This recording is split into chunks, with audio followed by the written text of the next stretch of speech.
नमस्कार, मैं भूपेन साहू। आप देख रहे हैं प्रखर टीवी। प्रखर टीवी में आप देश दुनिया के साथ राज्य और धमतरी जिले के प्रमुख खबरों को हम आप तक पहुंचाते हैं।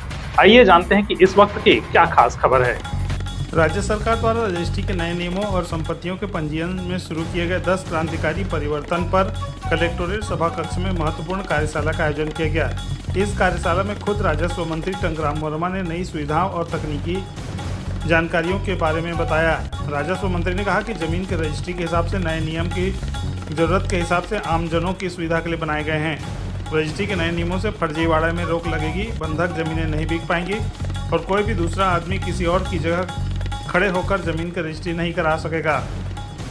मंत्री ने कहा कि पंजीयन विभाग में नई सुविधाओं के लिए तकनीकी का प्रयोग किया गया है। स्वयं रजिस्ट्री ऑफिस जाकर बायोमेट्रिक के द्वारा आधार सत्यापन कराना होगा। उन्होंने कहा कि नई सुविधाओं में जमीन के रिकॉर्ड को आधार कार्ड से जोड़ने का काम भी किया जा रहा है। सरकार सुगम ऐप का संचालन कर आमजनों को जमीनों की खरीदी बिक्री की आसान सुविधा दे रही है। इसके साथ ही बिक्री वाली भूमि में पेड़ों पर पंजीयन लगेगा। इस कार्यशाला में विधायक, पूर्व विधायक, महापौर, जिला पंचायत अध्यक्ष, राज्य पिछड़ा वर्ग आयोग के अध्यक्ष सहित अन्य जनप्रतिनिधि, स्टाम्प वेंडर, अधिवक्ता सहित अन्य लोग शामिल हुए। हम दे सकते हैं क्या उनकी सेवा कर सकते हैं। भू राजस्व में बहुत सारी जटिलताएं हैं जिसके कारण किसानों को कार्यालय का चक्कर काटना पड़ता है। तो हमारे माननीय मुख्यमंत्री जी ने नया तकनीक का प्रयोग करते हुए एक नया पहल किए हैं। अब जो रजिस्ट्री होगी, रजिस्ट्री के साथ स्वतः नामांतरण हो जाएगा। 10 बड़े इसमें क्रांतिकारी परिवर्तन हुए हैं। मैं बताना चाहूँगा कि पहले जब रजिस्ट्री होता था तो नामांतरण के लिए 2 महीना 4 महीना उसमें चक्कर काटना पड़ता था, उनका समय, शक्ति, धन सब लगता था। लेकिन अब जो रजिस्ट्री होगी, रजिस्ट्री के साथ तुरंत उसमें नामांतरण हो जाएगा। और हमारे माननीय मुख्यमंत्री जी ने राजस्व प्रकरणों के निपटारा के लिए राजस्व विभाग में जो धांधलियाँ होती थी, भ्रष्टाचार होता था, उनको भी खत्म करने के लिए कई नए नियम, उसमें कई नए प्रावधान लाए हैं। लोक सेवा गारंटी अधिनियम में लाए हैं। एक समय निर्धारित किए हैं कि समय सीमा में कौन कौन सा काम होना चाहिए, चाहे वो त्रुटि सुधार का मामला हो, सीमांकन का हो, बटाकरण का हो। तो इस तरह से किसानों को सहूलियतें दे, राजस्व विभाग का काम सरल हो, इस दिशा में काम कर रहे हैं। तो ये जो आज वर्कशॉप लगी है कि रजिस्ट्री के साथ नामांतरण है। अब जो रजिस्ट्री होगी उस रजिस्ट्री में बायोमेट्रिक सिस्टम से आधार कार्ड की जांच होगी। जो रजिस्ट्री होगी उनकी चौहद्दी होगी, जियो रेफरेंसिंग होगा, किसी तरह का विवाद ना हो। और मेन ये है कि सब ऑटोमेटिक ऑनलाइन होगी। अब पेपर्स भी कम हो जाएंगे, कैशलेस रहेगा। बहुत सा बदलाव है और इसके लिए हमारे ओपी चौधरी जी को बधाई देता हूँ, हमारे वित्त मंत्री के ओपी को, जिन्होंने पूरे इस योजना को सफल बनाने के लिए पूरा समय दिया और पूरा इसमें काम विधायक ने अवैध प्लाटिंग को लेकर चिंता जाहिर की है। समाधान शिविर में भरे मंच पे आपसे कार्रवाई की बात की, विधानसभा में लगातार प्रश्न उठा। देखिए, प्रदेश में सबसे ज्यादा धमतरी में भू माफिया सक्रिय है।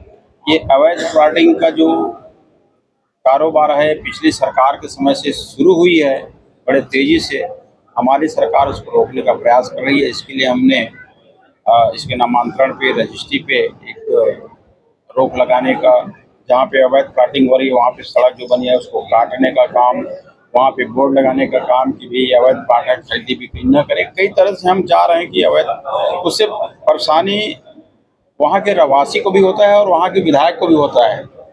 खरीद तो लेते हैं, फिर सुविधा नहीं रहती, न बिजली पानी सड़क का, तो संबंधित विधायक के पास जाता है।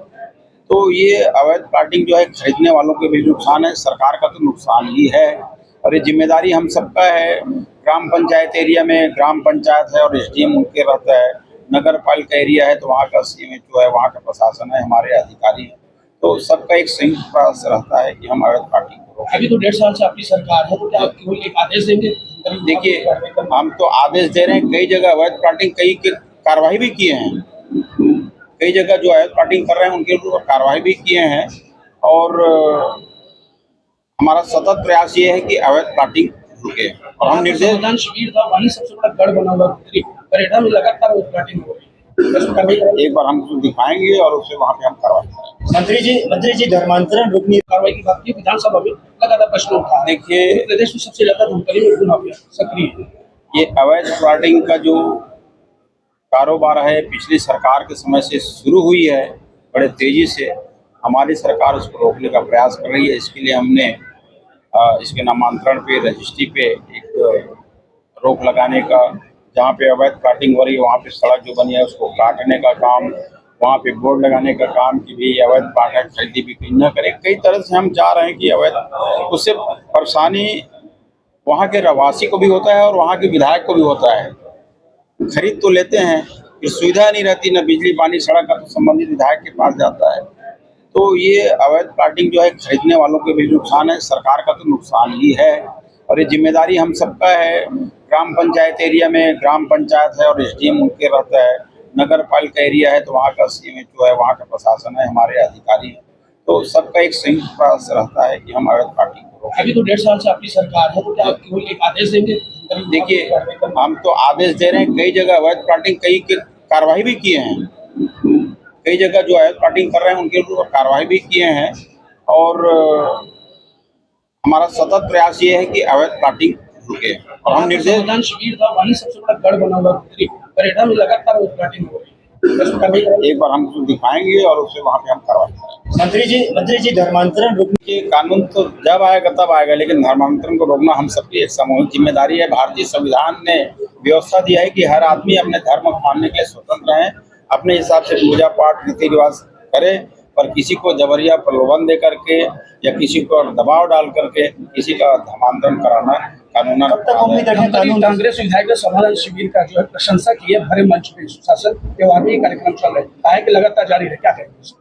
देखिए, सुशासन त्योहार है और माननीय विष्णु देसाई जी की सरकार है। आप देख रहे हैं 15 महीनों की उपलब्धि जो घोषणा किए थे विधानसभा चुनाव में 100% लागू किया है। आज छत्तीसगढ़ प्रदेश के पूरे लोग को उनका लाभ मिल रहा है, योजनाओं का लाभ मिल रहा है और ये तारीफ करने लायक है। इसमें कांग्रेस और भाजपा वाली बात नहीं है।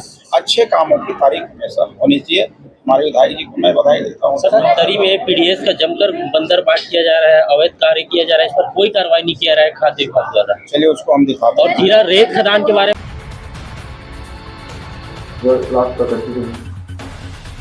तो ये थी अब तक की खबरें। आगे की खबरों के लिए बने रहिए